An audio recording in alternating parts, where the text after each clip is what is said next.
இறை இயேசுவில் எனதருமை சகோதர சகோதரிகளே, பிரைஸ் தி லார்ட். இயேசுவுக்கே புகழ், இயேசுவுக்கே நன்றி, மரியே வாழ்க. இந்த 16ஆம் அதிகாரத்தில் மிக முக்கியமான செய்தியை நாம் பார்க்கிறோம். அதாவது ஆபிரகாம் தன்னுடைய மனைவி சாராவினுடைய பேச்சை கேட்டு அவளுடைய விருப்பத்தோடு ஆகாயிடம் வாழ ஆரம்பிக்கிறார். ஆகாயிடம் வாழ்ந்து அவள் வழியாக ஒரு மகப்பேரை, ஒரு குழந்தை பாக்கியத்தை பெறுகிறார். இது சாராவுடைய ஒப்புதலினால், சாராவுடைய கட்டாயத்தின் பேரினால் நடக்கிறது. எப்பொழுது ஆகாய் ஒரு குழந்தையை பெற்றெடுக்கப் போகிறாள் என்று, கருவுற்றிருக்கிறாள் என்று தெரிய வந்ததும் அவளுக்கும் அவளுடைய தலைவி சாராளுக்கும் இடையே ஒரு முரண்பாடு ஏற்படுகிறது.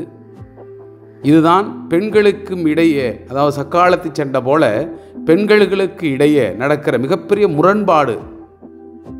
இருவர்களுக்குமே ஒத்துப்போக முடியலை. இது கடைசியில் என்ன ஆகிறது? இது நிமித்தம் இந்த சாரா ஆகாயை துன்புறுத்த ஆரம்பிக்கிறார். ஆகாய் சாராயை ஏளனமாக பார்க்கிறார். சாராய் இதன் பொருட்டு இவளை துன்புறுத்த ஆரம்பிக்கிறாள். இந்த துன்புறுத்தலை ஏற்றுக்கொள்ள முடியாத ஆகாய் அவளை விட்டு ஓடிப்போகிறாள். பாலைவனத்துக்கு ஓடிப்போகிறாள். அங்கு கடவுளின் தூதர் அவரை தடுத்தாற் கடவுளின் தூதர் அவருக்கு தோன்றி, எங்கே ஓடுகிறாய்? ஏன் நீ திரும்பி உன்னுடைய தலைவனுடைய வீட்டுக்கு போய் பணிந்து நட என்று வாக்குத்தத்தம் கொடுத்தும், அங்கு ஆகாய்க்கு வானதூதர் சொல்லுகிறார், நீ ஒரு மகனை பெற்றெடுப்பாய், அவனுக்கு இஸ்மாயேல் என பெயரிடுவாய். அவன் காட்டு கழுதை போல் வாழ்வான் என்பதையும் அவர் சுட்டி காட்டுகிறார். இது அதாவது ஆகாய் ஆண்டவரை அந்த பாலைவனத்திலே கண்டதால் அந்த ஒரு நிகழ்வை காண்கின்ற இறைவன் நீர் என்ற பெயரிட்டு அழைத்தாள் என்று நாம் பார்க்கிறோம். என் அன்பு சகோதரமே, இந்த அதிகாரத்தை நாம் உள்வாங்கும் பொழுது ஏதோ பெண்களுக்கு வரக்கூடிய இந்த பொறாமை அல்லது பூசல்கள் இன்று ஊற்றெடுத்தது அல்ல, அன்றே ஊற்றெடுத்தது. நம்முடைய குணங்களையும் ஏறெடுத்து பார்த்து இதோ இந்த அதிகாரத்துக்கு நாம் செவிமடுப்போம். ஆபிராமின் மனைவி சாராய்க்கு மகப்பேறு இல்லை.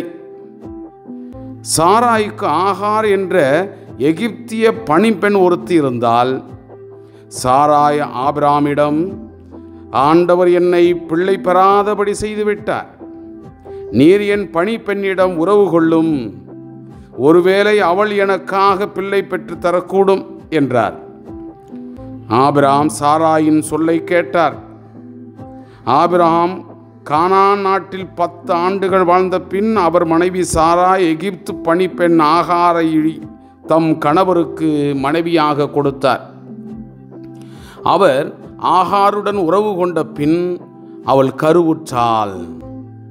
தான் கருவுற்றிருப்பதை கண்டதும் தன் தலைவியை அவள் ஏளனத்துடன் நோக்கினாள்.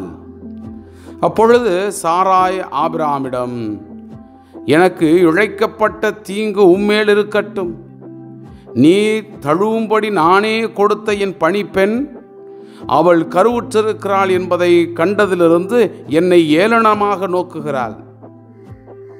ஆண்டவரே, எனக்கும் உமக்கும் நீதி வழங்கட்டும் என்றார்.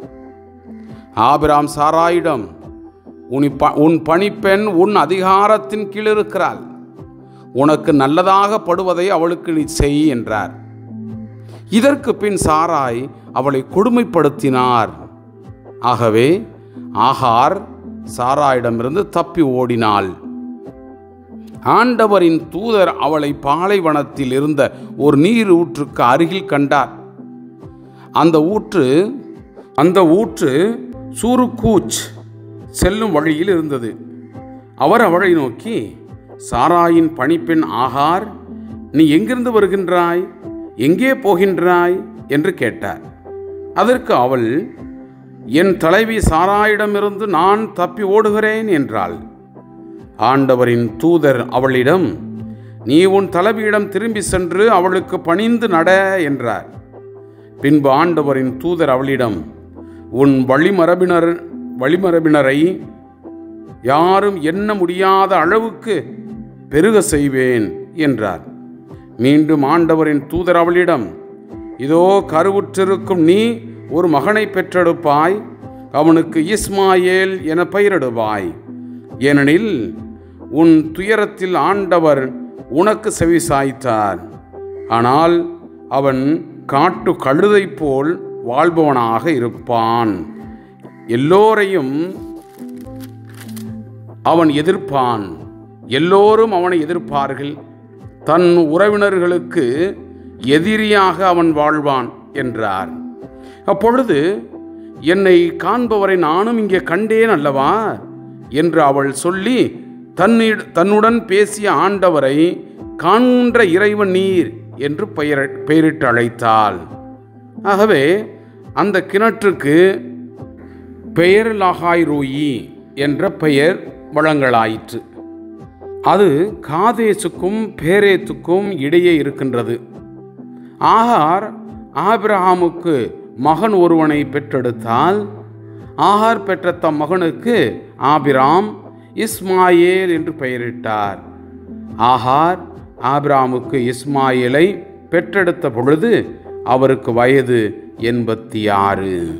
Praise the Lord. இயேசுவுக்கே புகழ். மரியே வாழ்க.